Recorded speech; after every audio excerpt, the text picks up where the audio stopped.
Olá, salve, tudo certo? Tudo bem? Eu sou o Marcos Tosi, seja bem-vindo à última análise da Gazeta do Povo. Um espaço de debate e reflexão sobre assuntos que merecem um segundo olhar, merecem uma análise mais aprofundada.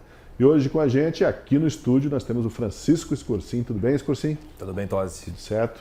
No telão, Deltan Dallagnol e André Marcília. Boa noite para vocês, saudações, tudo certo? Boa noite, pessoal. Agora sim, vamos ao tema de hoje do Última Análise. O poder das palavras e o que acontece quando se abusa da violência retórica na política. O militar Karl von Clausewitz dizia que a guerra é a política por outros meios, de onde dá para se tirar o inverso também. A política é a guerra por outros meios.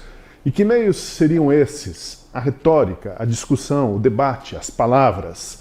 Nessa linha, o intelectual René Girard tem toda uma obra sobre a violência entranhada no ser humano e a muito custo contida justamente por meio da política. Ainda assim, a violência retórica causa espanto, porque há sempre o medo de que ela descambe para a violência física, como aconteceu na Alemanha nazista, na União Soviética, stalinista e mais recentemente na facada no ex-presidente Jair Bolsonaro. E por falar nos campos de extermínio e nas valas comuns que marcaram a política na primeira metade do século XX, veja o que disse o governador da Bahia, o petista Jerônimo Teixeira. Ele vai pagar essa conta dele e quem votou nele podia pagar também a conta. Eu peço desculpas porque nós tivemos um problema na nossa conexão aqui, os computadores, mas estamos de volta no ar com o programa Última Análise, que hoje debate os abusos retóricos da violência na política brasileira. E nós vamos retomar mostrando alguns desses vídeos de episódios recentes que embasam esses abusos retóricos sobre a violência trazidos à política. Acompanhe alguns dos vídeos, veja só. Ele vai pagar essa conta dele e quem votou nele podia pagar também a conta. Fazendo um pacote. Botam em enxedeira. Sabe o que é enxedeira? Uma reta escavadeira, bota e leva tudo para vala. Porque não é de... E dizer mais, você falou aí que a morte do Lula, do Alexandre de Moraes, essa loucura que ninguém tem provas, mas eu vou te falar, e por mim, eu quero mais que o Lula morra, eu quero que ele vá pro quinto dos infernos, é um direito meu, não vou dizer que eu vou matar o cara, mas eu quero que ele morra.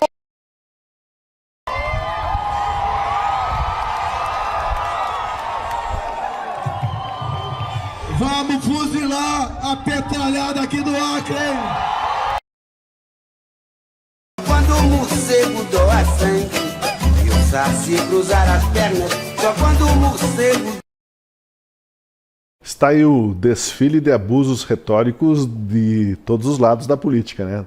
Desde o governador da Bahia, que fala em jogar Bolsonaro e seus seguidores na vala, até o próprio Bolsonaro, que falou em fuzilar a petralhada. Enfim, às vezes o calor do debate parece que o pessoal se excede um tanto, mas a pergunta que a gente quer direcionar no início da nossa conversa aqui para vocês é se esses exemplos, apesar de repugnantes e reprováveis, eles estão protegidos pelo conceito de liberdade de expressão. A gente está com o Marcília ali. Marcília, você nos ouve bem agora? Eu ouço bem, vocês. Perfeito, então é contigo mesmo nessa retomada aqui. O que dizer sobre essas falas e sobre elas estarem ou não cobertas pela liberdade de expressão e o limite disso, né? Olha, Tosi, a liberdade de expressão, claro, tem limite, porque tudo tem limite, né? Até a burrice tem limite e a inteligência é o que mais tem limite. Tudo tem limite, mas nós precisamos entender que esse limite da liberdade de expressão, ele não pode ser visto de forma restritiva dentro do universo da política. A gente tem que entender que se você, de alguma maneira, promove o debate com as suas ideias, você está dentro da possibilidade de que a liberdade de expressão cubra o teu discurso, proteja o teu discurso, independente de se o seu discurso possa ser ofensivo. A ideia de a ofensividade ser vista como um limite para a liberdade de expressão é terrível, porque eu não posso contingenciar se o outro vai se sentir ofendido com o que eu falo. Eu sempre digo, quando dou palestras, sempre começo dizendo, vai ter gente aqui que vai se ofender com qualquer coisa que eu diga, vai ter gente que vai se ofender porque eu tenho cabelo branco, vai ter gente que vai se ofender porque eu tenho barba, e como é que eu posso lidar com isso? Eu não posso, portanto, deixar de falar porque as pessoas se ofendem ou vão se sentir ofendidas com o que eu estou dizendo. Então a ideia de ofensividade é um limite ruim para a liberdade de expressão. E a ideia de você querer promover o debate com a sua visão de mundo é sempre um motor para que a liberdade de expressão possa estar cobrindo aquilo que você fala. Então vamos lá. Quando uma pessoa, vamos para esses exemplos práticos, quando o Gilvan, ele diz que ele deseja a morte de Lula, ele gostaria que o Lula que morresse, e deixa claro que ele falou, eu não estou aqui querendo que alguém faça nada, e muito menos eu quero fazer algo. Mas quando ele diz que ele deseja que o Lula não estivesse vivo, estivesse morto, ele não está aqui, a gente pode condenar moralmente, mas ele está promovendo o debate, ele está dizendo o seu desejo pessoal.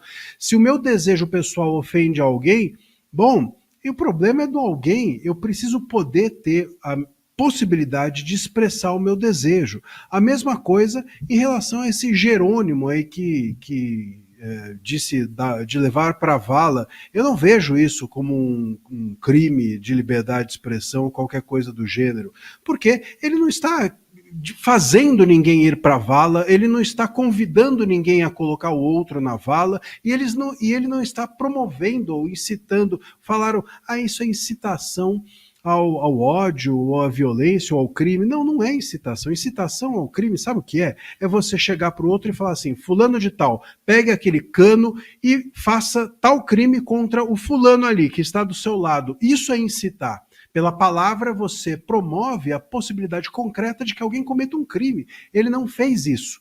É imoral? É. É antiético? É. Mas a liberdade de expressão pode cobrir situações que são imorais ou antiéticas. A mesma coisa o jogo da cabeça do Bolsonaro, que chuta a cabeça do Bolsonaro para lá e para cá. Enfim, é nojento? É nojento, mas a liberdade de expressão precisa poder cobrir isso. Fuzilar a petralhada é liberdade de expressão? A meu ver, é liberdade de expressão também. Ele está incitando alguém a fazer isso? Não, ele está promovendo ali uma ideia, um debate, enfim, meramente falando isso para o alto. Ele não está dizendo, vá lá fulano de tal, pegue esta arma e fuzile o fulano de tal. Não existe. Se nós não estamos no terreno do específico, não há incitação.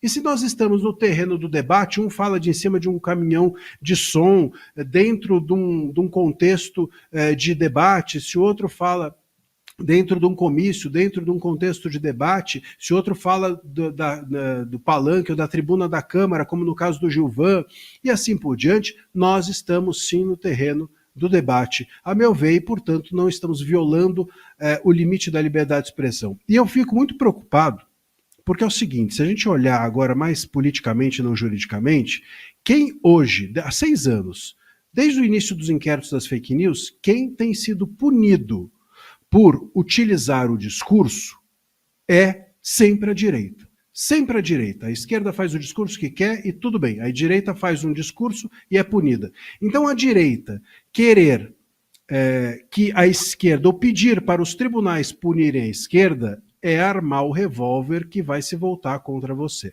É preciso ter cuidado, porque hoje os tribunais estão armados contra a direita. Então pedir punição é armar o revólver contra você mesmo. Apesar do festival de mau gosto ali, por vezes, né, ou frases, afirmações repugnantes até, você concorda, Deltan, que enquanto não for uma incitação direta à extinção do outro, né, a uma violência, essa liberdade de expressão, como disse o Marcília, ela precisa ser preservada por mais que envolva essa fala repugnante ou de mau gosto, exagerada? Olha, eu concordo 90% com Marcília. E se eu concordo 90% e discordo em 10%, ele deve estar certo em tudo, eu devo estar errado, porque ele que é o grande especialista aqui de liberdade de expressão. Mas me permita aqui, Marcília, discordar um pouco de você. Eu queria colocar aqui alguns conceitos para ir dar minha opinião sobre cada um desses casos. Primeiro, a gente não pode falar de violência retórica. Uma coisa é violência, outra coisa é palavra, é expressão, é retórica. Não existe violência retórica. Quando você coloca essas duas coisas juntas, você está dando uma arma para silenciar o discurso. Porque aí vão dizer que esse discurso é violência. Não, violência é exercer a tua força física para atacar a integridade, seja de alguém, seja de alguma coisa. Isso é violência.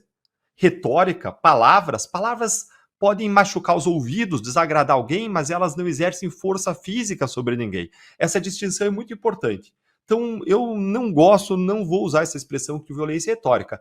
Pode existir algum tipo de ataque verbal, agressão verbal, palavras, xingamentos, mas não violência retórica. Segundo ponto, liberdade de expressão. Liberdade de expressão é mais do que um direito fundamental, é um pilar da democracia. Então, ela goza de uma especial proteção na Constituição, uma proteção inclusive acima dos outros direitos fundamentais previstos na própria Constituição. Ela tem aí uma primazia sobre os outros direitos fundamentais. E tudo que você quer falar, você pode falar, a não ser que seja proibido. Para o particular, vale aquilo que chama de princípio da legalidade em sentido geral. Ou seja, se não tiver algo proibindo você de falar alguma coisa, você pode falar. E a gente tem poucos crimes aí que proíbem o discurso. A gente tem aí o crime de racismo, tem crime de incitação ao crime, apologia ao crime ou criminoso, tem injúria, calúnia, difamação, gira em torno basicamente disso. E então o que a gente tem que examinar, caso a caso, é se a fala de alguém incorreu em algum crime ou não. Ponto. Mais um pontinho agora teórico antes de eu entrar nos casos concretos. Discurso de ódio. Ah, Deltan, mas é discurso de ódio. Gente, não é porque você xinga alguém, porque você tenha ódio de alguém, que o teu discurso é discurso de ódio. Não. Discurso de ódio, muito embora Alexandre de Moraes chame de discurso de ódio o que ele quer e tudo aquilo que desagrada aos ouvidos dele, não é assim que funciona. Discurso de ódio é uma categoria, é um conceito que diz respeito à discriminação, à inferiorização, diz respeito a você humilhar uma determinada pessoa ou grupo, você diferenciar, você tratar mal, você dirigir ódio em relação a uma pessoa ou grupo, mas em razão de uma característica de identidade que é aplicável a uma categoria de pessoas, como raça, religião, crença, sexualidade. Então, você inferioriza, você discrimina, e o discurso de ódio ele surgiu depois da Segunda Guerra Mundial justamente para combater o tipo de discurso que gerou o nazismo, que gerou o homicídio ou genocídio de judeus. Então o discurso de ódio é uma categoria muito específica. Não é porque alguém xinga alguém, porque alguém está raivoso na rede social, isso não é discurso de ódio. Não é.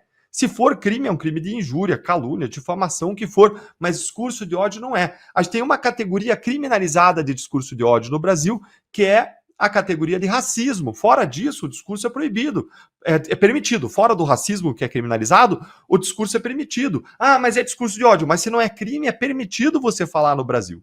Bom, dito isso, vamos olhar uma olhadinha no que essas pessoas falaram. O caso do Gilvan é alguém que expressou uma preferência. Ah, o desejo que fulano, ciclano esteja morto.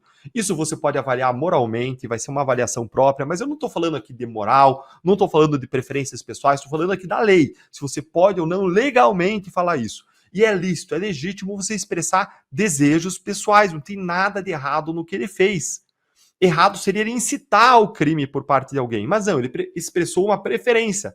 Da mesma forma como aqueles empresários bolsonaristas que foram alvo de busca, apreensões e morais, eles expressaram uma preferência ao dizer que eles prefeririam uma ditadura, um golpe militar, o que fosse, a viver debaixo do governo Lula.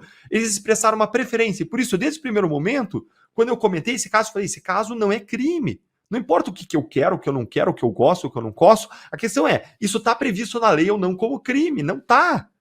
E justamente por isso, depois de muito acossar aqueles empresários, depois de fazer phishing expeditions, buscas e apreensões ilegais, bloquear contas bancárias, bloquear contas de redes sociais, no final, no fim ao cabo, o Supremo Tribunal Federal acabou arquivando o caso dizendo que eles não tinham cometido crime nenhum, o que a gente já sabia desde o começo, mas não impediu toda a série de abusos e ilegalidades do Supremo Tribunal Federal. Então esse é o caso de Gilvan, nada de errado.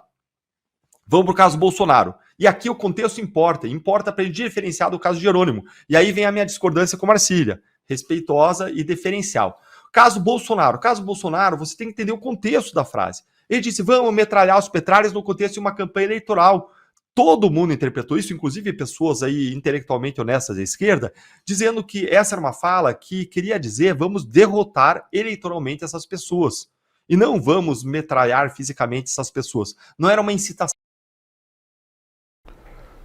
Tivemos uma interrupção na fala do... Derrota eleitoral à esquerda. Voltou. E para fechar... Posso fechar, Zatozzi? Sim, houve uma pequena interrupção, mas 2 segundos só. Pode continuar. Fechar. Joia. E para fechar, o caso Jerônimo. O caso Jerônimo, a meu ver, o contexto é diferente. A gente não está numa campanha eleitoral. E o Jerônimo sobe lá como governador e fala o seguinte, vamos jogar esse pessoal numa vala. Eu não vejo outra interpretação para isso que não uma incitação ao crime, que não uma incitação a condutas erradas em relação a bolsonaristas, em relação ao Bolsonaro e mais. Ele fez isso em cima de uma característica, de uma crença política, de uma visão de mundo política.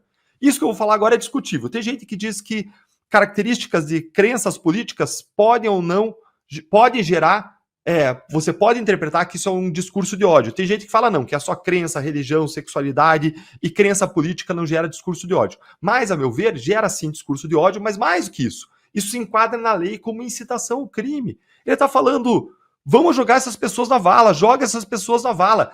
Se você permitir isso, você vai estar permitindo que pessoas façam o que fizeram na época do nazismo, na Segunda Guerra Mundial. Porque os crimes, a violência física, são precedidas desse tipo de discurso que desumaniza, que retira características de humanidade, que passa a falar essas pessoas merecem a cova, essas pessoas merecem a morte. Não é que a gente está num mundo abstrato em que jamais, isso foi só uma bravata, jamais aconteceu, jamais vai acontecer. Não, a gente tem casos disso no passado.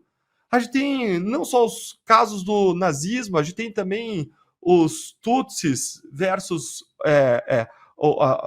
os povos da África que lutaram, Tutsis versus Hutus. Alguém me corrige aqui. Hutus, eu acho que eu errei. Isso, Hutus. Exatamente. E eles, aconteceu a mesma coisa, eles passaram a chamar uns aos outros de baratas e menos 100 dias depois estava acontecendo um genocídio lá. Então eu acho que tem limite, acho que aí sim, divergindo um pouco do Marcílio em razão da interpretação do contexto, eu acho que existe sim uma caracterização na fala do governador de um crime de incitação ao crime que deve ser investigado e devidamente punido. Bom, a gente teve uma argumentação por parte do Marcília, o nosso ministro relator, o ministro revisor deu uma interpretação levemente diferente, e agora o presidente da turma, por favor, se manifesta. Eu vou levar tudo para a vala. Não, vou colocar a argumentação jurídica dos dois já esgota muito o assunto. Eu queria colocar uma outra dimensão que eu acho que vale a pena a gente falar. Porque até para mim parece que quando a gente coloca a questão da liberdade de expressão, às vezes a gente até sai daquilo que a gente deveria estar discutindo. Porque quando você pensa em liberdade de expressão, é o seguinte, todos os vídeos ali, a liberdade de expressão foi exercida. Eles expressaram, pronto, a liberdade foi utilizada. Até mesmo para cometer os crimes que estão vinculados à expressão, a própria liberdade de você cometer o crime, ela existe. Você tem lá o crime do racismo. Não significa que não vai existir os atos racistas, né, ou as falas racistas. A liberdade do sujeito querer cometer o crime, ela vai estar dada. É a liberdade de expressão. Tem essa dimensão. E tem a outra que é a responsabilização por aquilo que você expressa. E daí nós não estamos falando de liberdade mais, nós estamos falando de responsabilidade. Aí você vai ter a responsabilidade do mundo jurídico, que é aquela que deveria vir, de certo modo, assim, vamos no limite do que dá, e você vai responsabilizar as pessoas por aquilo que falaram. E aí cada um vai ter a sua opinião. E antes dessa dimensão, e aí que me parece que é o ponto dessa retórica violenta que, de certo modo, começa a se tornar algo muito comum e muito recorrente, tem a ver com a dimensão moral, que é, primeiro, obviamente, do indivíduo, mas também da moral social, da moral coletiva. Você vê que em outros tempos, falas como essas não seriam bem aceitas. Um discurso eleitoral como o do Bolsonaro não seria bem aceito em outros tempos. Por que agora é? Se você fala dentro da tua casa, com teu pai, com a tua mãe, com essas coisas dessa maneira, você não vai falar. E não é porque você vai ser punido, e vai ser criminalizado, vai ser censurado. Não, porque tem uma dimensão de uma consciência moral de que assim, isso não está certo. Não é bem por aí. Eu posso falar a mesma coisa de uma outra forma. Essa dimensão da moral social, em geral, ela costuma colocar o limite na liberdade de expressão, né? Tanto é que o petista ali, ele foi pedir desculpas depois. Falou, não foi bem isso que eu quis dizer, eu me exaltei, aquela coisa toda e tudo mais. Então, bom, em outros tempos, talvez essa pressão social ou coletiva já seja punição suficiente para a bobagem que havia sido falada. Mas quando a gente está num contexto histórico, cultural, social, no qual isso foi normalizado, então o problema é outro. Nós estamos falando de um sintoma de um problema que vem antes, que é o fato de que a sociedade não só aceita, como de certo modo bate palma. A esquerda acha lindo jogar futebol com a cabeça do Bolsonaro, a direita acha lindo você usar, vamos metralhar petralhada. Então o problema me parece que é outro, né? Não é uma questão de liberdade, é uma questão de o que é que a gente está fazendo.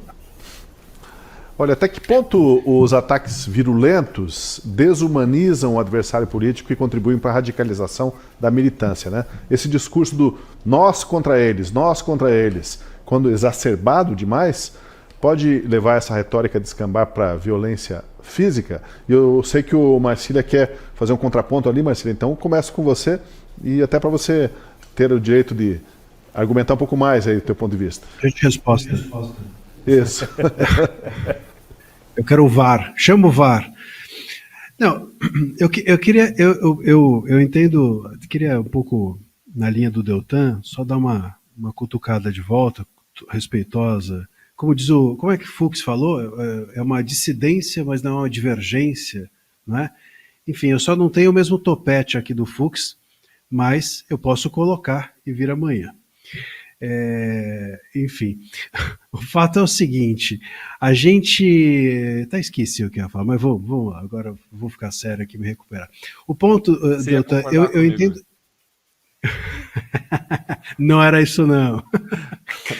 Mas um ponto que me preocupa nessa questão do contexto, e por isso que eu gosto de pensar muito colocar a bola no pé da intenção de quem fala, né?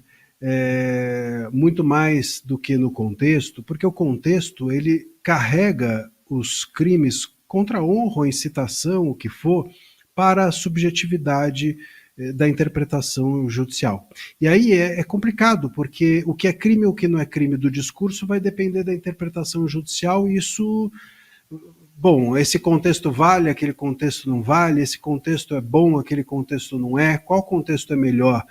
Em cima do caminhão vale ou não? Dentro da política vale, era um contexto ali eleitoral ou não, mas, bom, o eleitoral não exigiria então mais cuidado do que menos, ou vale mais na eleição? Você entende? A gente entra num terreno que é um pouco uma areia movediça, a meu ver. Por isso que eu gosto de colocar essa bola no pé da intenção de quem falou. Eu não consigo ver, por exemplo, por mais que esse Jerônimos possa ser um tolo, e aliás já se desmentiu, já pediu desculpas no dia seguinte, né? Eu me lembro de Jerônimo que era dos irmãos Coragem. Jerônimo para mim era corajoso. No dia seguinte ele já disse que não era bem isso que ele queria dizer. Uma pequena interrupção aí. Houve uma interrupção, mas retomamos. Segue lá, Marcília. Opa, vocês estão me ouvindo? Tá. Não, então eu não consigo conceber que exista dentro dessa fala dele uma intenção de estimular alguém a realmente cometer o crime, né? Enfim, eu acho que essa me parece, portanto, ser a melhor métrica. Eu tenho um exemplo interessante de incitação que eu vi outro dia num show de um cantor sertanejo. O cantor sertanejo estava em cima do palco e ele chega para um cara que estava fazendo balbúrdia ali na plateia, e ele vira para um altão que estava do lado do cara briguento e fala para o altão: ô você aí, ô altão, seguinte, vai lá ali para aquele que está brigando e dá um tapa na orelha dele que ele está atrapalhando o show. E o cara vai lá com a maior tranquilidade, dá um tapaço na nuca do cara que estava brigando, o cara cai no chão desmaiado. Bom, aqui eu posso pensar que houve uma incitação porque eu tenho uma concretude naquilo que se desejou fazer. Então, essa é a minha ressalva, né? Colocar a métrica na intenção torna a possibilidade de criminalização ou não mais objetiva. E o próprio Código Penal faz isso, né? Quando exige, por exemplo, dos crimes contra a honra, o dolo. É uma coisa que a gente esqueceu e que os juízes ignoram, mas o Código Penal exige, né, o dolo para a caracterização dos crimes contra a honra. Isso se perdeu, mas está lá, está escrito lá. Pois é, a retórica exacerbada, né, como eu coloquei na questão aí, será que ela pode chegar ao ponto de acabar contribuindo para descambar para a violência física? E eu quero dizer assim, você não pode responsabilizar muitas vezes objetivamente a pessoa pelo que ela falou, mas o discurso foi tão exacerbado, foi tão pregação quase de eliminação do outro, mas de forma indireta, ou até meio sugestiva, que algum maluco entende aquilo como literal, quando na verdade era só uma metáfora, né? Mas é o risco também da liberdade de expressão, né, Scorsin? É o risco, você sempre vai correr o risco de algum maluco interpretar palavras mais ofensivas, mais graves, como literais. E o problema maior é quando essa desumanização através da retórica, ela se torna de maneira generalizada e coletiva. E aí a gente tem uma prova concreta do que aconteceu. O Deltan já deu alguns exemplos, mas se a gente pensar na Alemanha nazista, a retórica do Hitler durante anos, desumanizando os judeus, e não só apenas os judeus, para se chegar no genocídio, né? Você tem uma linha causal ali que você chega nessa dimensão. Mas o problema não está exatamente no sintoma, né, do sujeito estar desumanizando os judeus. O problema está na aceitação generalizada da sociedade de que uma determinada categoria dessa sociedade seria descartável, né? Não seria humana. E aí a gente está lidando com um problema que, de novo, o buraco é mais embaixo, né? A retórica, ela é, de certo modo, a expressão de um problema. Ela não é a causadora do problema. Quando chega-se nesse ponto é porque a coisa já está, nós estamos lidando, é igual doença, estamos lidando com os sintomas da doença, não com as causas. E se a gente não pensar nas causas, a gente não vai conseguir resolver o problema do sintoma, porque vai aparecer sintoma todos os dias do mesmo problema. Você falou antes, e eu queria saber um comentário dos colegas lá, que na tua casa ou na minha casa, na casa de todos nós aqui e dos nossos espectadores provavelmente, esse tipo de conversa muito agressiva, muito ofensiva e que envolvesse um nível de baixo calão assim, seria reprimido pela autoridade paterna ou materna, mas seria reprimido e não seria tolerado, né? Talvez o problema aí seja também um tanto cultural, né? A gente não vai resolver esse tipo de problema por legislação. Quem que comenta aí, Deltan? Deixa eu trazer minha opinião para isso também. A política, ela sempre envolve nós contra eles. Sempre envolve. E é um debate bastante binário. Várias vezes você tem aí 30, 40 questões debatidas no cenário público, mas normalmente o debate eleitoral, a vitória eleitoral, o posicionamento do público em relação ao voto, segundo estudos, vai se orientar em razão de 2, 3 temas centrais. Então, essa divisão nós contra eles é algo natural na política. Agora, existe uma exacerbação disso quando você coloca a tua existência na política, quando a política se torna algo existencial. O Carl Schmitt, lá na década de 30, dizem que ele influenciou inclusive o nazismo, ele considerava a política como algo existencial. Os liberais tendem a ver um pouco diferente, eles tendem a ver a política como algo pragmático, algo de discussão de soluções para problemas sociais. E então, quando a gente olha para essa polarização que houve, e mais a política é vista como algo existencial, a ponto de você não poder namorar alguém que torce pro time político de frente do teu. Petista e bolsonarista dificilmente hoje vão namorar, dificilmente vão casar um petista e uma bolsonarista. Então isso acaba se tornando aí cada vez mais existencial, e aí você tende a ter uma desumanização do adversário, uma alimentação da radicalização. Vamos lembrar que quem inventou aí o nós contra eles, aliás, foi o presidente Lula, nos seus 2 primeiros mandatos. Foi ele que profissionalizou esse discurso que divide a sociedade aí entre nós e eles, ricos e pobres, trabalhadores e elite, oprimidos e opressores. Isso divide a sociedade. Isso gera um ódio, uma radicalização. E de onde que vem essa visão aí do Lula? Vem do Foucault. O Foucault, ele via a política como uma continuação da guerra. É o inverso do famoso Clausewitz. O Clausewitz, ele falava que a guerra era a continuação da política, só que por outros meios. Então, Rússia e Ucrânia não conseguiram resolver os seus problemas na política, eles continuaram pela guerra, só que por outros meios. Veja como o Foucault inverte essa história. O Foucault vem e fala que a política é a continuação da guerra. Para o Foucault, a política como ela é a continuação da guerra, de um conflito de interesses que existe, mas que agora vai ser regulamentado, agora a gente não vai mais matar uns aos outros, mas a gente vai continuar disputando, nos sabotando, usando tudo que dá para vencer o adversário, na visão do Foucault. Não surpreende essa visão nós contra eles da esquerda, de inimigos a serem eliminados.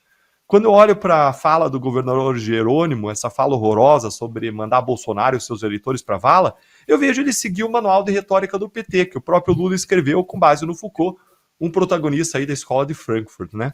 Quando o Jerônimo faz isso, ele retrata o oponente não apenas como um cidadão com ideias diferentes a ser respeitado, mas como um inimigo abjeto, quase menos humano. Ele está removendo barreiras psicológicas para a violência. Esse é o grande risco, a meu ver, desse tipo de fala, de comportamento, numa sociedade cada vez mais polarizada, cada vez mais nós contra eles em caráter existencial.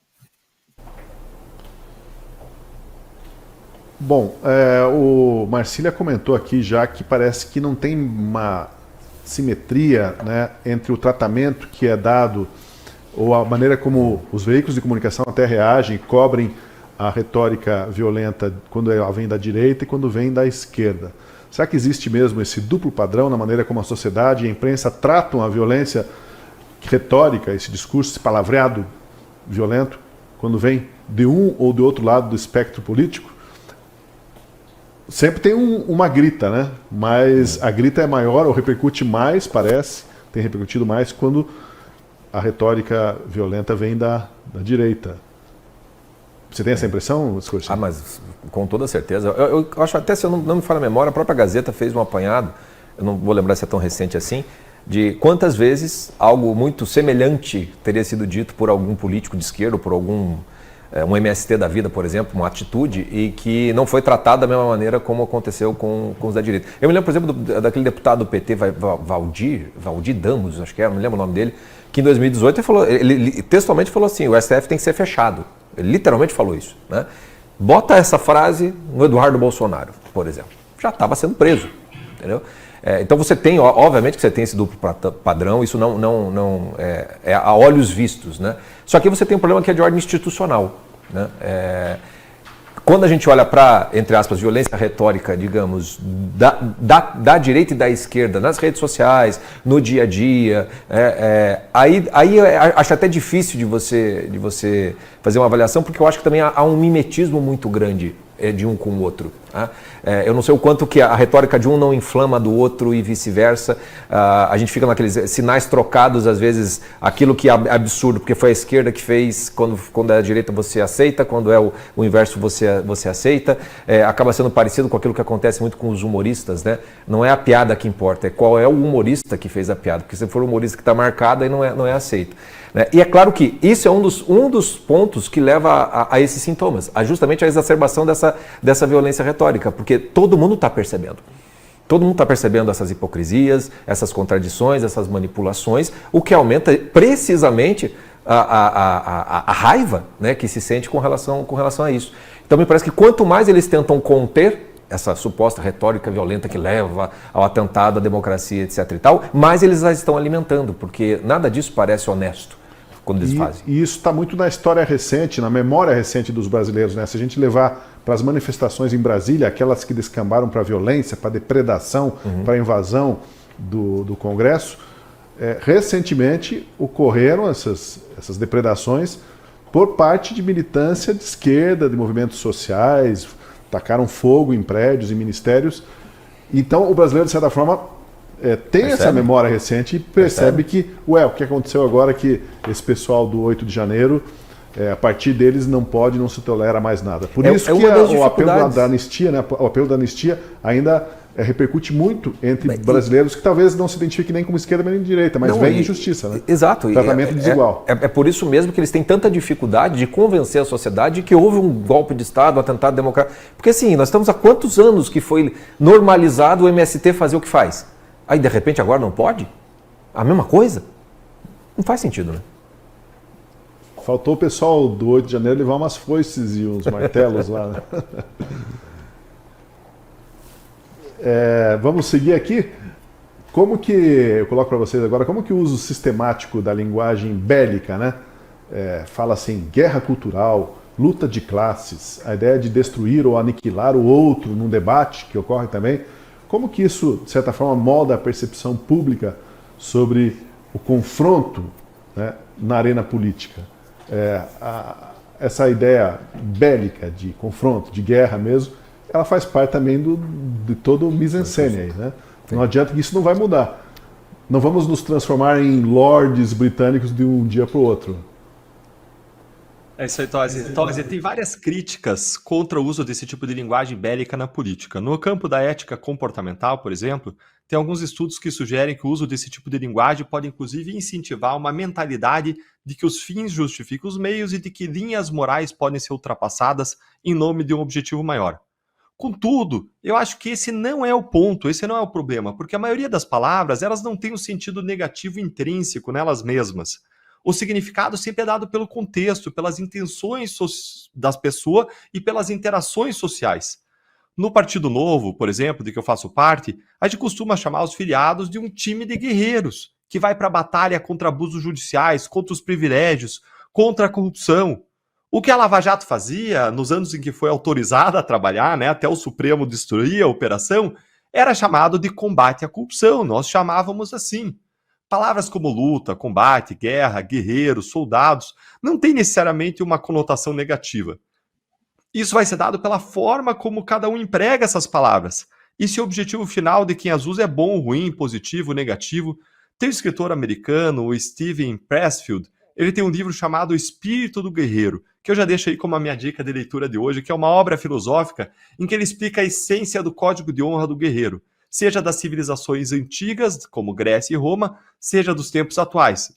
E esse código de honra do guerreiro, ele engloba virtudes extremamente positivas e desejáveis a qualquer ser humano, como coragem, temperança, sacrifício, bravura, dignidade, honra, abnegação, espírito coletivo. Ou seja, não há como se dar um sentido único à palavra guerreiro, por exemplo. A gente pode ter um guerreiro sanguinário, que ao invadir uma cidade mata indiscriminadamente, mas você pode ter um guerreiro honrado, que respeita não só seus adversários, como a própria vida, e que não faz o mal pelo mal. O problema é quando por trás da linguagem existe uma ideia ruim, como a ideia de Foucault, que dizia que a política é a continuidade da guerra. Esse conceito, ao meu ver, sim, é ruim. É bem diferente do conceito da visão da Hannah Arendt, que vê a política como oposto da guerra, como um espaço de diálogo, de deliberação, de construção dos consensos possíveis. Então eu acho que a questão não é tanto a linguagem, mas é o uso da linguagem, é o uso que a gente faz dela, é o que está por trás da linguagem, são os conceitos, a visão de mundo da pessoa. Vou para o Marcília. Estamos sem o teu áudio. Ela não pode. A linguagem ela não pode ser, realmente, eu concordo, agora eu concordo totalmente com o Deltan.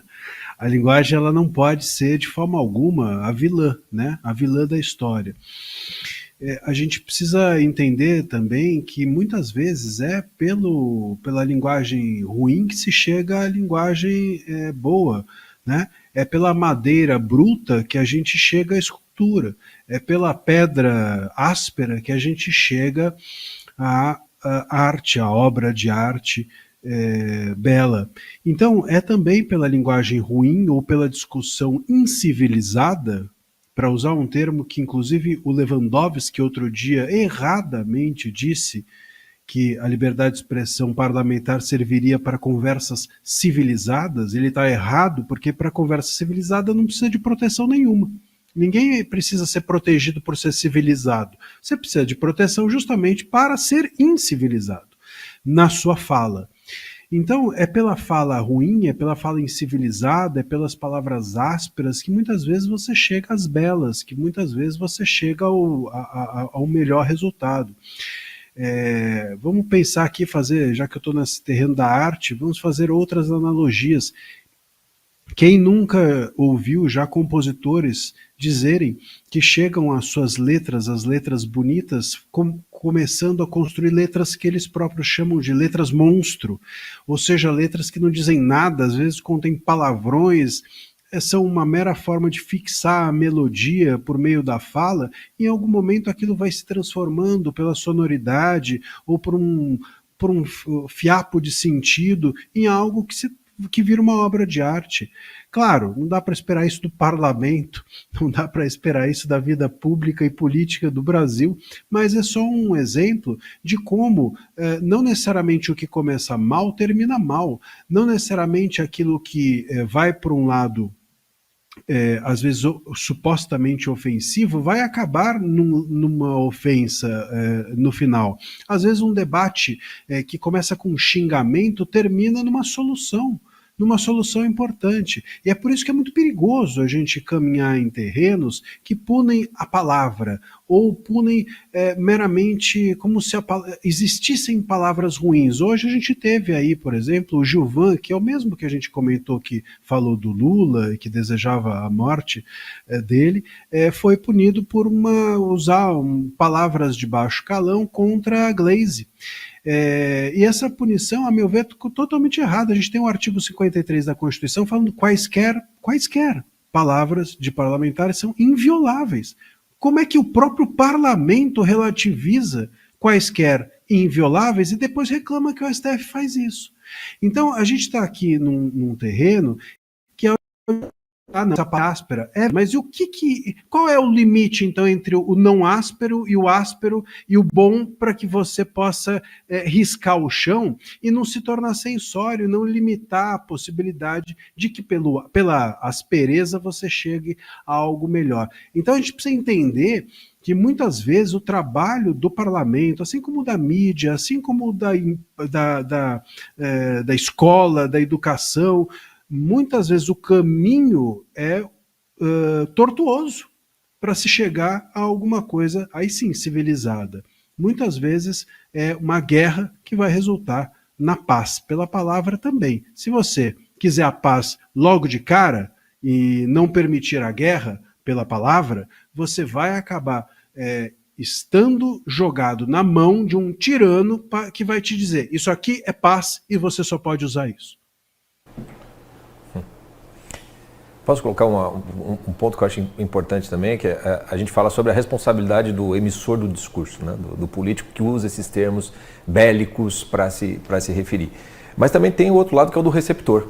Né? Quer dizer, todo discurso retórico, ainda mais o político, se ele está sendo utilizado e isso se torna recorrente e comum, é porque ele é bem aceito. Né? A dimensão de convencimento está funcionando. Né? As pessoas estão querendo escutar essas coisas também. Há uma dimensão do receptor com relação a isso. E aí quando você vê que um discurso que utiliza, né, embora não tenha problema nenhum a linguagem, mas quando isso começa a ficar muito, muito recorrente e começa a representar que o nós contra eles da política, que eu concordo com o Deltan, na natureza da política, mas ela também tem o seu limite. Né? Quando esse nós contra eles chega no ponto em que eles não podem mais existir, quando eles têm de ser fuzilados, quando eles têm de ir para a vala, né, quando você começa a chegar nesse ponto, isso começa a ser aceito, aí eu vou relembrar aqui, acho que nos programas eu citei isso do filósofo do Eugen Rosenstock, quando ele fala que o estado de guerra civil numa sociedade começa precisamente quando há uma surdez em relação do nós com eles e de eles com nós. E nesse contexto, o discurso para dentro do nós, você se torna hipersensível a ele e completa imune ao discurso que vem do eles. Neste ponto, socialmente falando, a gente está num ponto de esgarçamento do tecido social, de ruptura, né, no qual esse discurso retórico, de novo, ele é um sintoma de algo que está acontecendo socialmente falando. Então, aí não é que é porque você está usando a linguagem, as metáforas bélicas que você vai causar uma guerra civil. Não. Quando chegou nisso é porque a gente já está num estado de pré-guerra civil. Não seria um problema a realidade brasileira hoje o fato de que existe o nós e eles? Ou eles e nós. Mas, de repente, você tem uma instituição que é o Poder Judiciário que desceu, né, de sua localização e juntou-se a um dos lados, aí dizendo agora nós contra eles. Né? Você tem ministros do Judiciário dizendo abertamente, já fazendo juízo de valor sobre assuntos que ainda vão ser julgados, né? Colocando-se já como nós contra eles, como foi a fala do próprio ministro Barroso, nós derrotamos o bolsonarismo. Esse pronome plural ali foi indicativo de um posicionamento que jamais deveria ocorrer. Não sei se vocês concordam aí, o Marcília. O que você acha dos nós contra eles e todo mundo ter descido para o nível da plateia e está misturado agora, Marcília? Nós derrotamos o bolsonarismo, vamos nos lembrar também, embora o Barroso tenha dito que não foi bem assim, né? Mas a cartinha dele para o Economist não funcionou muito bem. Ninguém acreditou. De qualquer maneira, esse nós derrotamos o bolsonarismo foi dito de mangas arregaçadas, num microfone em cima do palanque da Uni. Né? E com o Dino ali de papagaio de pirata atrás dele. Então é bom a gente contextualizar. Aí eu concordo de novo aqui totalmente com o Deltan, de que aqui o contexto conta muito. Se não para criminalizar ou não o discurso, mas pelo menos para criminalizar politicamente a atitude do Barroso. E aí sim, me parece que completamente do ponto. Eu não sei se volta. Condenado. Do ponto de vista. A gente fala de ministro, vai a rede. Pois é, você falou do ponto de vista, depois só vi condenável. Não sei qual foi o ponto de vista que seria condenável. Do ponto de vista da ética, né? Do ponto de vista da ética, é totalmente condenável, porque mostra um desconhecimento da sua função. A função de juiz é uma função em que é desejável, e a própria Constituição exige a impessoalidade, você não pode, portanto, colocar suas paixões à frente da sua toga, né? Não tem o menor sentido a gente, por exemplo, pensar que tem ministro que vai... Outro dia, teve outro ministro aí, desses que a gente conhece bem, que foi inaugurar obra pública, do irmão que é político, né? Então, assim, foi lá cortar fita. Imagina só, então tem ministros que cortam a fita, tem ministros que sobem palanque, e isso tudo é totalmente fora da curva. Esse nós, ele é condenável eticamente, mas antes fosse só, nesse caso, a linguagem. Aqui vai muito além da linguagem. Os ministros, eles estão muito além da fala, eles vão para a ação nessa relativização ética da sua própria função. Se fosse um árbitro de futebol, um juiz de futebol, né? As pessoas estão ali em cima para perceber qualquer deslize, qualquer ponto que ele possa estar favorecendo o time A ou B, muito atentas a isso, e é um escândalo. Agora, já no juiz ou no magistrado, né, do nosso judiciário, parece que daí já está valendo se ele é corintiano, se ele é palmeirense, se ele está forçando a barra para o lado de tal time, tudo bem, é isso aí, vai lá para cima deles, como dizem alguns. Deltan. Sim, Tosi, é possível sim a gente ler essa polarização, essa parcialidade do judiciário como expressão da polarização. Afinal de contas, a maior parte dos ministros foram colocados pelo PT no Supremo Tribunal Federal. A maior parte deles tem uma visão de mundo cosmopolita, progressista, e tem uma visão de que às vezes cabe ao Supremo empurrar a história.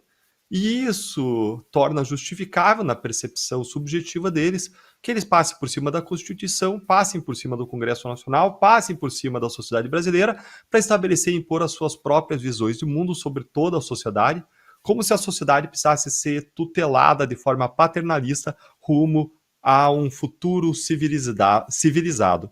Quando, na verdade, eles não olham para as próprias incivilidades que eles cometem diariamente, como essas que vocês têm mencionado.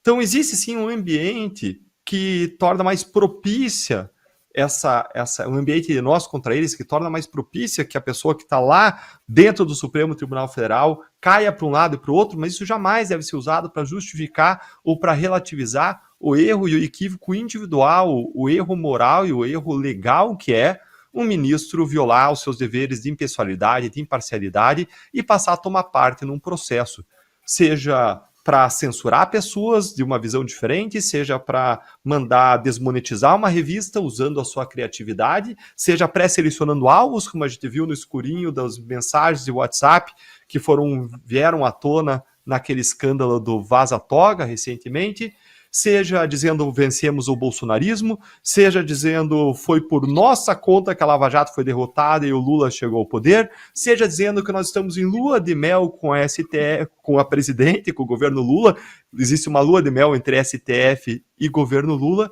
seja pré-julgando e pré-condenando Bolsonaro a despeito de qualquer argumento, de qualquer prova que possa surgir ao longo de toda uma instrução processual e adiantando essa condenação pela imprensa na violação drástica e completa dos deveres de uma autoridade jurisdicional.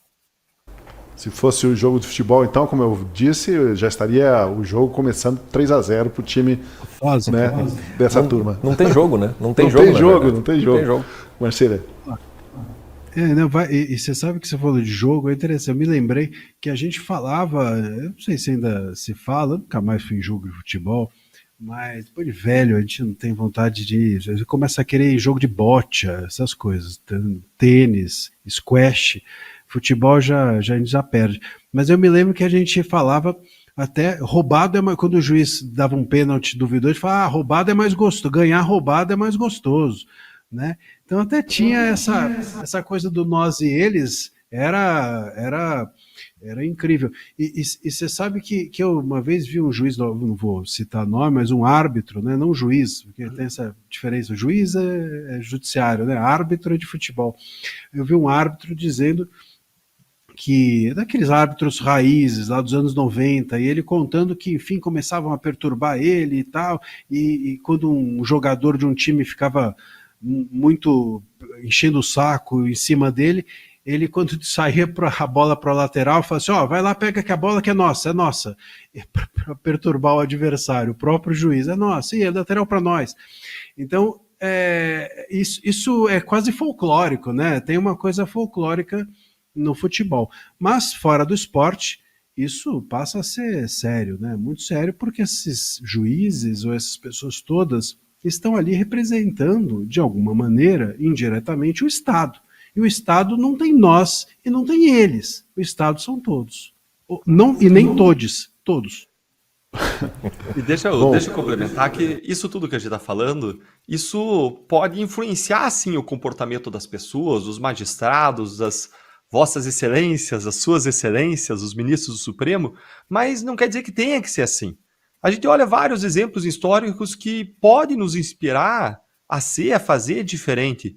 O Mahatma Gandhi, que a gente mencionou inclusive no nosso último Sem Rodeios que eu participei aqui, por exemplo, ele mobilizou toda a Índia contra o domínio britânico, pregando a não violência, o respeito até pelos adversários, e conseguiu libertar o seu país.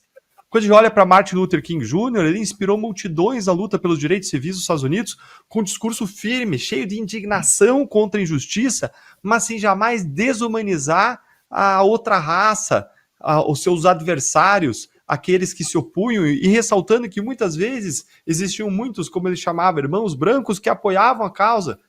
Pelo contrário, o sonho dele incluía brancos, negros, lado a lado, a despeito da cor da pele. E ele sonhava com o dia em que as pessoas seriam julgadas não pela cor da pele, mas pelo caráter.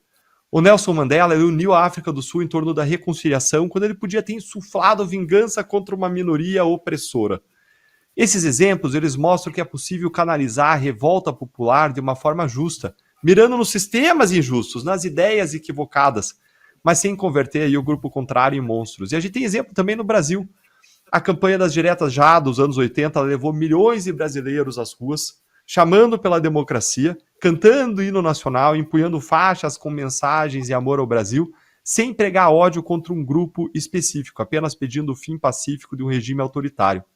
E eu também vi algo parecido na campanha do impeachment de 2016, que reuniu centenas de milhares de pessoas, mas mais ainda, e eu testemunhei isso de modo mais próximo ao longo da Lava Jato, em que eu vi as pessoas expressarem a sua indignação com a injustiça, com a corrupção, com o desvio, com o que isso representava de dano e do sofrimento humano ao Brasil, mas eu não vi pessoas querendo linchar ninguém. Aliás, ninguém foi linchado. Esse apoio todo ele vinha da esperança de um Brasil melhor, e não de ódio, de linchamento, de desejo de morte em relação às pessoas, por mais cruéis, por mais erradas, por mais criminosos que tivessem sido seus comportamentos ao desviarem aí milhões ou bilhões. Sempre teve muita indignação, mas é uma indignação moral voltada a corrigir o mal e não a destruir um inimigo no sentido pessoal ou físico. Um rápido parênteses aqui na nossa conversa. Diga lá, Marcília. Nem linchado nem linchado e nem preso, né, Deltan? O problema é que o nem linchado, ok, mas o nem preso aí a gente tem problema com isso. Bom, quero dar um pequeno parênteses aqui na nossa conversa para pedir para você, te convidar a ser um assinante da Gazeta do Povo. São os assinantes que fazem a diferença para a gente conseguir manter programas como esse, nossa última análise aqui no YouTube.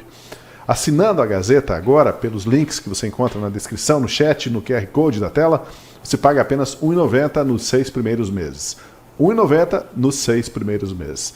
E de quebra ajuda a financiar o jornalismo baseado em princípios inegociáveis, bem como a nossa iniciativa do Última Análise.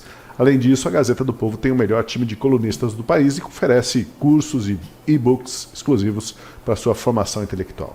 Assine, portanto, junte-se a nós, custa só R$ 1,90 nos 6 primeiros meses. Bom, de volta à nossa conversa aqui, uma pergunta difícil. Será que é possível fazer política de massas hoje sem recorrer em algum grau ao palavreado violento? Daqui a pouco a gente vai mostrar essa... A gente mostrou aqui essa tela aqui, mas ela é um pouquinho para frente. Daqui a pouquinho. Mas cadê aqueles candidatos ou políticos que acabam conseguindo o seu espaço pela exposição serena, tranquila, sólida de ideias? Daqui a pouco a gente vai ter só gente extravagante na política, né? Se for tudo na base de quem grita mais alto, quem é mais... tem uma retórica mais violenta, mais incisiva, mais convincente. Mas você sabe que nesse ponto eu acho interessante a gente destacar algo importante no mundo da retórica política, que acho que esse ano que a gente pode apontar isso, que são os vídeos que o Nicolas Ferreira tem feito. Porque inclusive ele lançou agora com um recente do INSS, que de novo está viralizando. Quando você presta atenção no conteúdo do discurso do Nicolas, você não tem mais essa retórica bélica, ela desaparece. Ela tem o do contra eles, mas dentro de um universo político no qual você tenta conversar com quem, inclusive, ele até nem fala muito puxa muito a sardinha para ele. O vídeo do Pix foi ainda mais modelar nesse sentido. E isso conseguiu a tal da furar a bolha, que é muito esse furar a bolha de falar só com nós. E começa a falar também com quem supostamente seria eles, né? Isso já dá um bom exemplo que talvez essa retórica mais violenta, talvez ela esteja cansando ou já esgotada em alguma medida, e um novo caminho político de retórica talvez esteja aparecendo, né? Agora, é claro que essa dimensão parte do próprio político com relação a isso e também de cada pessoa, né? Como eu disse, o receptor também tem responsabilidade pelo discurso político retórico. Porque quando você compra isso e você só quer se alimentar disso, você vai se tornar isso também, né? Então tem até, eu sempre costumo conversar com amigos, tem uma técnica da logoterapia do Viktor Frankl que se chama intenção paradoxal, que é quando você, assim, aquilo que você está mais desejando aí, igual como o Gilvan ali da Federal, aquilo que você mais, a morte do Lula mesmo, assim. Então tá bom, então vamos imaginar a morte do Lula do modo mais terrível possível, né? E tenta imaginar você mesmo ou uma outra pessoa cometendo aquilo, porque enfim, né? Você não quer que mate, mas vai que aconteça. Você vai ficar feliz? Não vai ficar feliz? Começa a imaginar no exagero daquilo que você está querendo, até você chegar num ponto em que você mesmo se distancia daquilo, né? Eu me lembro muito na época que se falava muito, na época de temos que fazer alguma coisa, intervenção, não sei o quê, vamos fazer aqui, vamos invadir ali, não sei o que, e tudo. Alguém falava assim, ok, quem é que mata o porteiro da tal instituição? Quem é que mata a servente do cafezinho? Porque não vai ter como fazer um omelete sem quebrar os ovos. Aí todo mundo, não, peraí. Se é para chegar nesse ponto, vai ter que chegar nesse ponto, né? Então a intenção paradoxal faz você, pera lá, talvez não seja exatamente por aí, né? E isso faz com que você mesmo já não se alimente tanto dessa retórica violenta, tornando você mesmo violento retoricamente com os outros. Tanto que se você pegar a esquerda, muito da esquerda mais virulenta, com o vídeo do Nicolas, eles ficam, assim, eles sentem repulsa. Quem foi que botou um vídeo do Nicolas na minha timeline? Tipo, alguém que ele segue, ou que seguem eles, colocou o Nicolas porque ele furou a bolha, e a pessoa não é exatamente o que a gente está falando desse tipo de assim, você não consegue nem lidar com aquilo. E um outro exemplo que eu queria colocar disso é o exemplo que o Bill Maher, um famoso apresentador de talk show dos Estados Unidos, deu recentemente. Ele é anti-Trump, né, mas ele também bate na esquerda. Esse é um sujeito que tem uma liberdade de consciência muito grande. Ele aceitou ir jantar com o Trump na Casa Branca, através de um amigo em comum. E ele disse, foi muito atacado pelo lado dele. Ele falou assim, se a gente não começar a sentar para conversar, não vai rolar. E depois do jantar ele falou assim, olha, o Trump é uma persona. Toda essa retórica dele é para fora. No jantar foi tudo muito agradável, ele riu das minhas piadas numa boa. Enquanto essas figuras não começarem a dar esse exemplo, o caminho que vai é exatamente para a violência, que não vai ser só retórica. E isso pode acontecer nos bastidores, mas muito do que ocorre perante as câmeras ou perante as redes sociais parece mais como um duelo de repentistas, né? Um tenta humilhar o outro, daí arrebentou, né? E cada um faz o seu recorte. Mitou, lacrou. Lacrou, mitou, exatamente. Duelo de repentistas aí, vamos ver o repente aí do Marcílio, então. Não, a gente fica um pouco criando possibilidades, né, de que a fala possa ter alguma... Se nós melhorarmos, uma coisa que eu acho interessante desse debate é sempre assim, não, nós vamos chegar num ponto em que a fala seja mais adequado, que a gente consiga transparecer uma melhor política, que nós sejamos corteses. A gente tem um desejo de agradar um pouco pela nossa fala. Se você vai para a Argentina, aqui não precisa ir muito longe, eles não estão nem aí, eles vão lá e se batem no meio de um debate e depois vão juntos tomar uma cerveja. A mesma coisa nos países... Você vai para a Itália, mais ou menos a mesma coisa, e etc. Então, a fala acalorada, a fala utilizando-se de elementos bélicos, ela não necessariamente é um desejo bélico, né? E não necessariamente ela vai criar uma interdição do debate, né? Ao contrário, ela vai às vezes furar justamente pelo ódio, até mesmo, a possibilidade de que aquele ódio não esteja fora da fala. O Deltan falou do Gandhi. Quando a gente falou do Gandhi na vez passada, eu me recordo que eu trouxe, até foi o livro que eu recomendei, eu trouxe o exemplo de que o Gandhi, ele dizia, e o livro que eu recomendei à época era do neto dele, dizia que o ódio era muito desejável dentro da fala, porque fora da fala é que ele era indesejável. Se ele tivesse contido, portanto, na fala das pessoas, aquilo seria bem-vindo, porque, primeiro, estaria fora da ação, estaria na fala, e depois, que é isso, muitas vezes...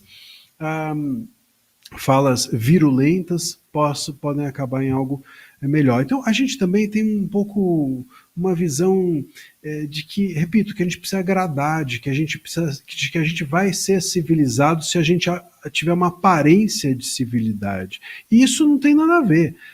Ao contrário, a gente não tem que prestar contas a ninguém. Muitas vezes, eu por exemplo, vou dar um exemplo prático. Muitas vezes eu falo, tenho discursos que são, na minha cabeça, super polidos, né? E as pessoas entendem que eu fui super virulento, né? Aliás, é uma coisa que muitas pessoas me dizem, falam assim, olha, você fala de um jeito manso e etc, e às vezes fala coisas pesadas, mas de um jeito manso, e aquilo parece então muito polido. E muitas vezes eu estou irritado e falo de um jeito mais virulento e às vezes não estou falando nada, estou simplesmente desabafando, não tem conteúdo nenhum naquilo. E eu vejo ambas as coisas funcionarem, né? Tem gente que se contenta ou gosta, olha, você tem um jeito de falar que é mais elegante, aí a pessoa se sensibiliza com aquilo. Tem gente que... Então, assim, eu não acho que tem um caminho evolutivo em uma ou outra coisa, vocês entendem? É simplesmente uma questão de estilo e a gente precisa abarcar todos eles e possibilitar que toda e qualquer fala possa ser acolhida por igual.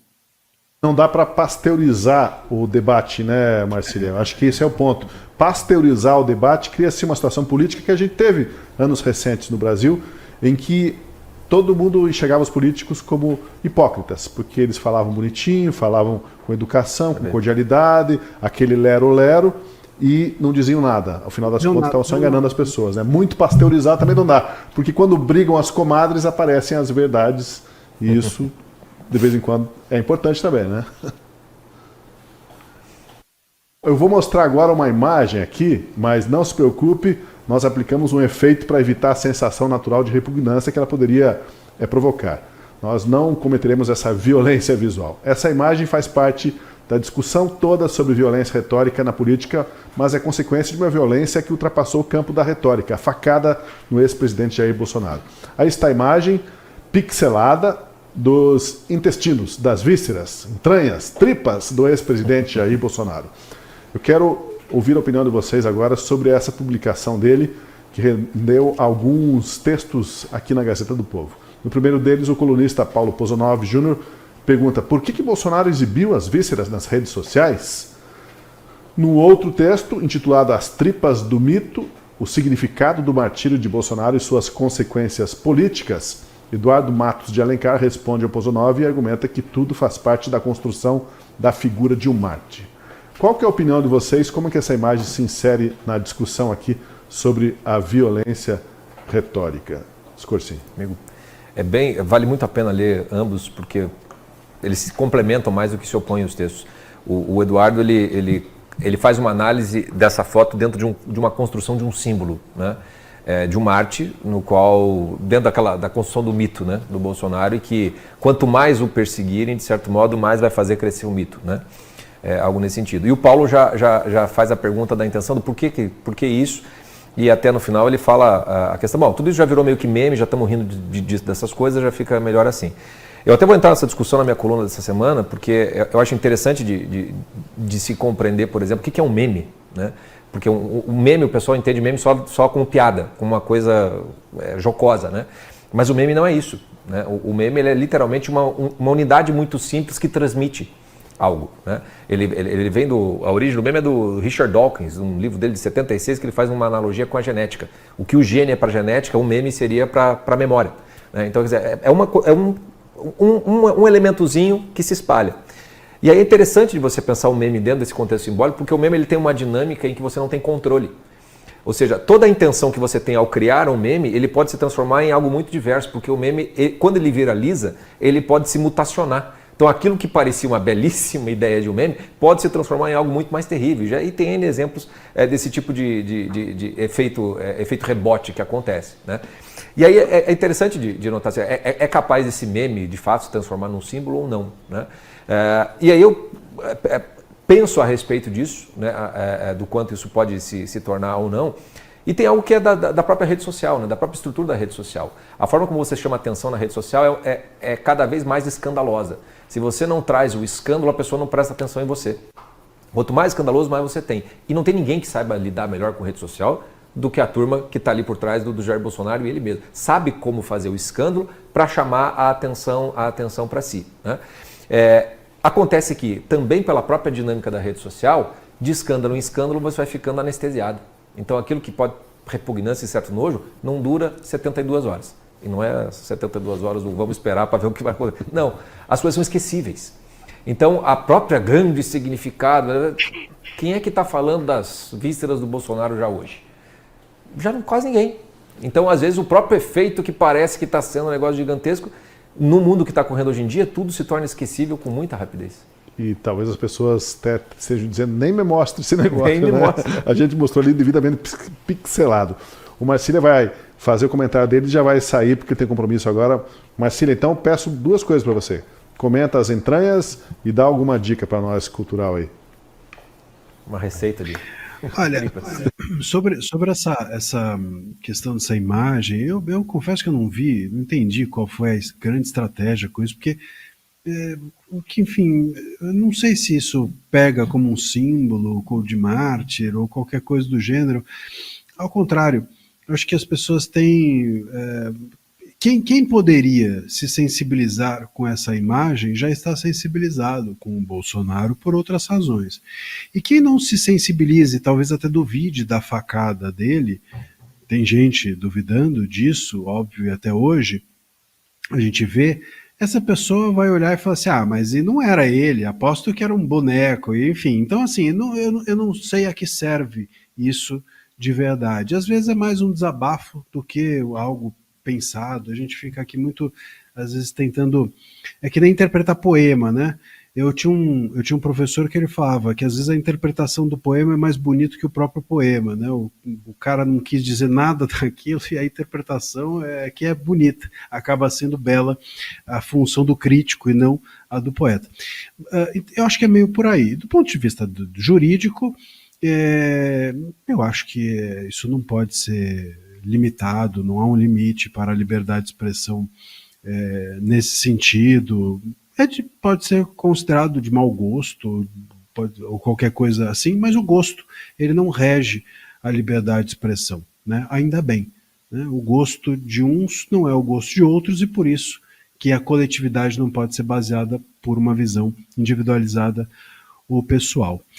O que eu recomendaria hoje a gente está falando de liberdade de expressão, de censura, claro, não poderia, o certo seria eu recomendar o meu livro, mas como eu não o farei por uma questão de modéstia, eu vou recomendar o do meu, um livro que eu também acho muito bom, sobre liberdade de expressão, que é do Maltache, que é o Contra Toda a Censura, e que, inclusive, o Maltache, que é o Gustavo Maltache, que é um grande amigo, e que também prefaciou o meu livro, e é uma obra importante. São poucas obras hoje sobre liberdade de expressão que tratam de questões práticas. A gente tem muito manual, né? Manual de direito, ou livro de gente que acha que a censura ela é algo que parou ali nos anos 70. Depois dos anos 70, a censura ela foi extinta do Brasil, nunca mais voltou. Aí tá, gente que acha isso está cheio, aí vocês vão encontrar beça.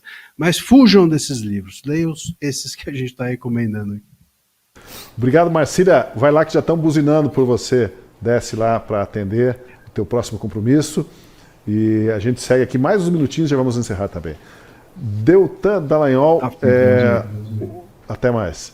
O presidente Tancredo Neves também morreu por problemas intestinais, né? Daqui a pouco vamos ter intervenções artísticas. O intestino de Tancredo, o intestino de Bolsonaro, né? Antes era um pouco mais poético, né? Tinha o coração dos reis, né, que se guardava. Dá para encarar isso de outra forma, que não seja com algum humor também, Deltan? Olha, Tosi, quando eu olhei isso, eu não consegui ver pela perspectiva de construção de narrativa. Acho bem interessante o acesso à Gazeta do Povo, a leitura dos artigos, porque muitas vezes enriquece nossa visão e nos trazem coisas que a gente nem tinha pensado. Queria deixar a recomendação para todo mundo assinar, como assino a Gazeta há anos. Agora, eu acho que essa foto postada, quando eu vejo essa discussão, eu vejo ela no contexto de escolhas pessoais a respeito do que você quer compartilhar ou não da sua vida numa rede social. No mundo de hoje, a gente vê gente compartilhando de tudo, todo tipo de coisa. Algumas que podem ser de bom gosto, outra não, mas até o que é ou não de bom gosto é algo estritamente pessoal. Cada um vai ter o seu gosto. Então, uma pessoa pode achar que o Bolsonaro pode ter postado a foto dos intestinos operados nas redes e que isso foi de muito mau gosto, enquanto uma outra pessoa pode ter uma opinião diferente, de que o Bolsonaro postou uma foto que mostra a sua realidade e que ele está compartilhando um momento de dor, de insegurança, de sofrimento, para que as pessoas possam compreender um pouco do que ele passa desde a facada que aconteceu e possam compreender um pouco melhor quem ele é pelo que ele está passando no momento, em busca de uma empatia. Então são visões de mundo diferentes que a gente precisa respeitar. Cada um vai ter uma opinião distinta sobre isso. Eu, quando vi essa foto, claro, você tem uma reação natural ali, assim, é uma coisa que chama atenção, que traz um pouco de um sentimento até corporal, assim, de rejeição. Agora, isso traz uma realidade dura, é um sentimento que às vezes a gente tem a olhar doenças graves que as pessoas têm, mas a gente precisa superar esse sentimento, essa reação natural para a gente ir além disso e ver a dor, o sofrimento humano por trás disso e desenvolver empatia. Esse foi o exercício que eu fiz quando vi essa foto. Mas eu acho que não se encaixa tanto na discussão aí sobre discurso de ódio, violência, mas sobre exposição da intimidade e relacionamento com as pessoas nas redes sociais. Lembro um episódio uma vez que havia a guerra da Iugoslávia e eu trabalhava numa televisão e chegaram algumas imagens fortes de atrocidades. E a ONU estava fazendo uma inspeção e divulgando essas atrocidades que tinham acontecido lá. E essas imagens chegaram pela Reuters e na TV que eu trabalhava, um colega jornalista foi lá fazer um vídeo sobre essas denúncias da ONU, mas daí ele achou as imagens muito fortes e deu uma selecionada e colocou imagens fracas. E aí o editor-chefe falou assim, colega, nesse caso a gente avisa que as imagens são fortes e tem que dar. Porque aquilo ali é uma denúncia internacional sobre os abusos cometidos. Sim. Nesse caso, a gente tem que dar. Não podia fazer isso que você fez, que foi aliviar, colocar só imagens leves. De certa forma, então, o que o Deltan disse também tem a ver com a motivação do Bolsonaro de falar assim, olha, é por isso que eu estou passando olha o tamanho do buraco que fizeram na minha barriga, né? Eu sei que eu fiz a brincadeira ali sobre, que é curioso, né? As pessoas mostrarem o intestino, daqui a pouco vai ver intervenções artísticas sobre isso. Muitos preferiam não ver isso, mas talvez o Bolsonaro teve esse pensamento, né? Ele falou assim, olha, não é brincadeira o que estou passando e não foi fakeada, como muitos tentam atribuir, né? Existe isso mesmo. Bom, o Deltan já deu a sua dica de hoje, né, Deltan? Se você já deu, repete, ou foi o Chico? Agora me confundi. O Deltan tinha dado uma dica. Repete lá então, Deltan. E para fechar aí, deixa eu colocar uma última questão aí. Você acha que a violência retórica na política, ela ganha força daqui para frente? Será que vai ser assim mesmo? Ou também está cansando um pouco isso? A gente já viu aqui que há um certo consenso de que também só discurso muito filtrado, muito pasteurizado, acaba escondendo a verdade, né? Mas o eleitor brasileiro, será que ele espera também elevar um pouquinho desse debate? Tosi, eu vou deixar a minha dica, eu já mencionei o livro anterior, mas eu quero deixar aqui como dica especial, porque acho que tem mais a ver aqui com a profundidade desse debate, que é um curso que eu fiz, que é o melhor curso que eu fiz sobre liberdade de expressão. Eu li também o livro do Malstack, que o André recomendou, mas eu quero deixar como dica aqui, gente, vocês não podem perder isso. E é de graça. É de graça. Devia até ser pago para que a pessoa que paga, ela assista inteiro, mas olha, é de graça, então você não pode perder essa oportunidade. Tem um curso gratuito de liberdade de expressão na Gazeta do Povo, que é ministrado pelo Guilherme Cunha Pereira, e que é um primor, é um curso muito bom sobre liberdade de expressão. Ele sempre começa com cursos com um tema prático, com um caso concreto. Ele menciona, inclusive, o caso que a gente discutiu aqui, o caso em que pessoas ali estariam jogando futebol num desenho, numa charge ali, com a cabeça do ex-presidente Bolsonaro. Ele coloca esse caso para discussão e ele coloca sempre os casos e depois ele traz toda a discussão teórica por trás, a explicação, a base legal. É um primor de curso, você não vai querer perder. E já aproveita, entra lá no ambiente da Gazeta do Povo, faça parte dessa comunidade de pessoas que acreditam naquilo que você acredita. Olha só, pessoal, os produtores foram muito rápidos aqui, já colocaram o QR Code, basta você então mirar com o seu celular aí no QR Code, para você ser direcionado depois para a página de filiação. Não deixe de fazer isso. Agora, quando eu olho para a sociedade brasileira, Tosi, eu vejo dois tipos de políticos. Vamos dizer aqui, como dizia Max Weber, dois tipos ideais de políticos, duas categorias claras de políticos. Um é o fisiológico, que atende também pelo nome eufemístico de municipalista. Mas ele é fisiológico, o que ele faz? Ele pega dinheiro, leva dinheiro de emenda para as cidades, dá para os prefeitos e vereadores que concordam em entregar votos para ele, em troca daqueles dinheiros que vão ser usados em políticas públicas. Ele consegue indicação de cargos, ele consegue com o presidente da República, com quem for, com o governador, que autorize que ele indique pessoas para certos cargos, indica as pessoas e essas pessoas vão favorecer as cidades, os prefeitos que concordarem em conseguir votos para eles. E então esse é o cara fisiológico, que também atende aí pelo nome de municipalista. Esse é um cara que não fala muito nas redes sociais. Você entra nas redes sociais dessa pessoa e é o político de foto de evento. Tá lá ele cumprimentando o diretor da escola, cumprimentando o chefe da polícia, porque ele levou viatura, ele levou dinheiro para o hospital, para o posto de saúde. E você tem de outro lado o outro tipo ideal de político que a gente tem hoje, que não existia quase no Brasil, que começou a surgir, está cada vez mais forte e vem crescendo, que é o político ideológico, de posicionamento. É o político que cresce, que tem o seu público nas redes sociais e em que as pessoas votam pelo que ele acredita, pela visão de Brasil, de mundo que essa pessoa tem, independentemente de levar dinheiro para cá, para lá. É a visão de mundo. Aliás, esses políticos ideológicos, alguns deles recusam emendas parlamentares, como o Geyer. Gustavo Geyer disse que, olha, essa é a pior coisa, a raiz de todos os males do Brasil, emenda parlamentar, ele recusa. Eu, quando estava no Congresso Nacional, o governo Lula quis empurrar emendas e distribuir para ganhar nossa simpatia, a gente recusou a emenda. Aquelas que me foram oferecidas dentro do partido que eu estava, eu recusei aquelas emendas, porque elas sempre vêm com uma cordinha, né? Ele dá a emenda e depois ele te puxa para votação, para você não votar de acordo com aquilo que você acredita, de acordo com o que é melhor para o Brasil. E aí, para esse político que é ideológico, de posicionamento, de rede social, ele tem vários incentivos para ele fazer um discurso mais contundente. Primeiro porque, em geral, ele acredita nesse discurso, ele acredita que existe um mal a ser vencido. Eu acredito que existe um mal a ser vencido. Ele é um cara que é um gladiador, ele está ali para lutar pelo que ele acredita, pela justiça, contra a corrupção, pelas liberdades, contra a esquerda, contra os abusos do STF. Em segundo lugar, quando você está no ambiente de rede social, o drama, o conflito, eles atraem atenção. Então é uma estratégia, uma técnica conhecida de rede social, você apresentar as causas pelas quais você luta no formato de conflito para que você possa atingir mais pessoas. Mais ainda, o que chama atenção? É o cachorro mordendo a pessoa ou é a pessoa mordendo o cachorro?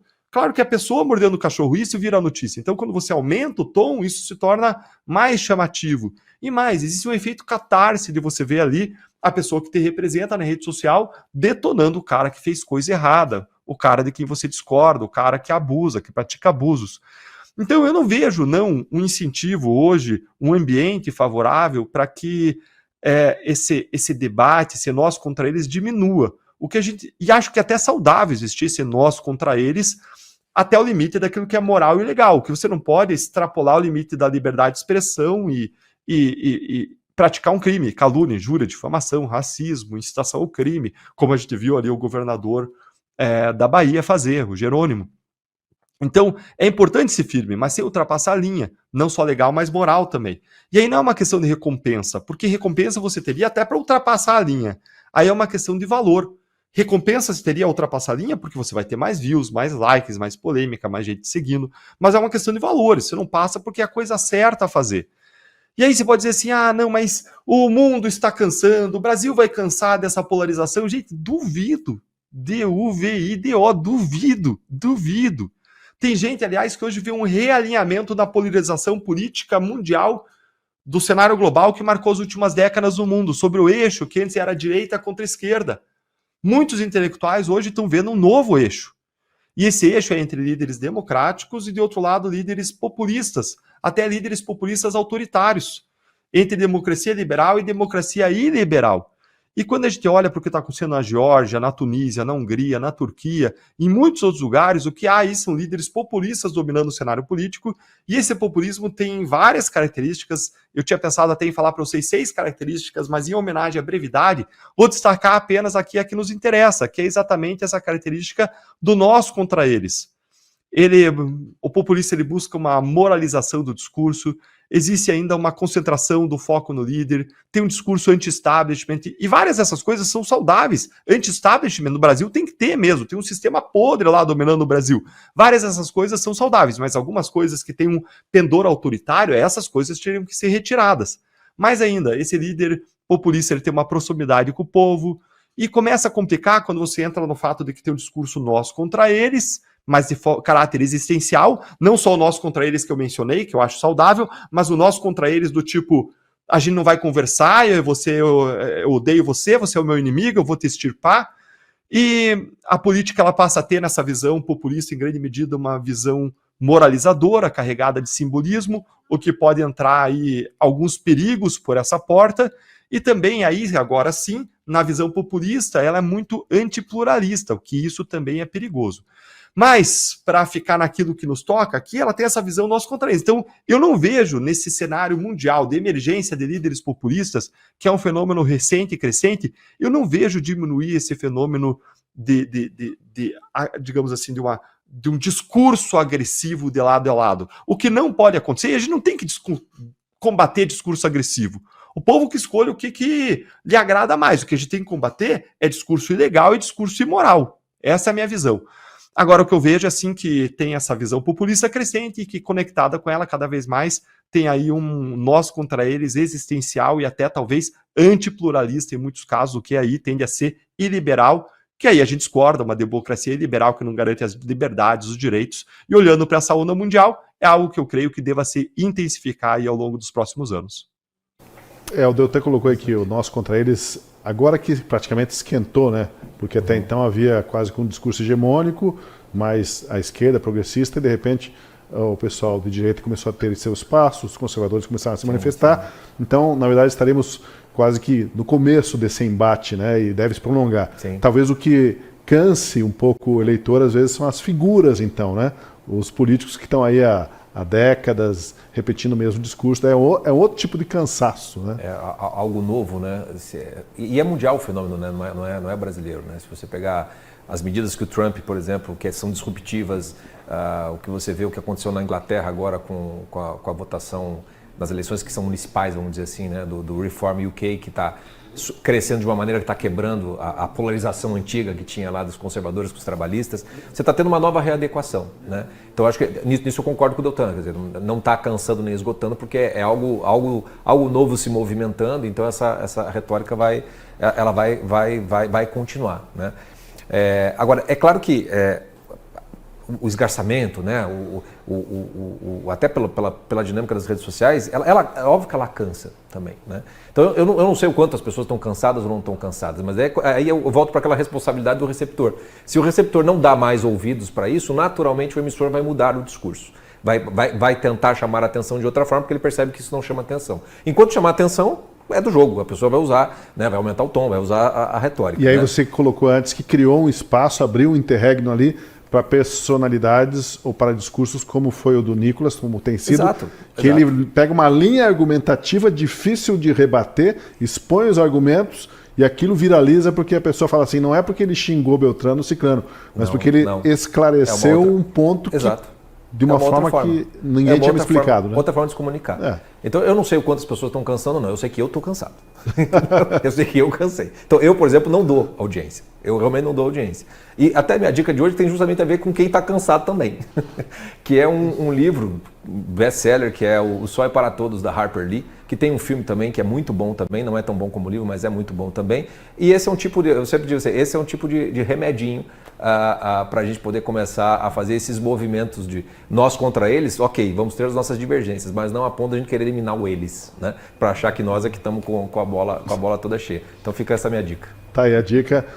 Bom, gente, muito obrigado pela conversa, rendeu bastante, tivemos alguns apuros ali no início, mas deu tudo certo. Agradeço e agradeço especialmente a você que esteve com a gente até agora aqui no Última Análise, sempre de segunda a quinta-feira, das 7 às 8h30 da noite, um pouco mais, a gente se estendeu hoje por causa de questões técnicas. E amanhã, sempre no dia seguinte, a reprise às 9h30 da manhã aqui no canal da Gazeta no YouTube. Muito obrigado e até o nosso próximo encontro.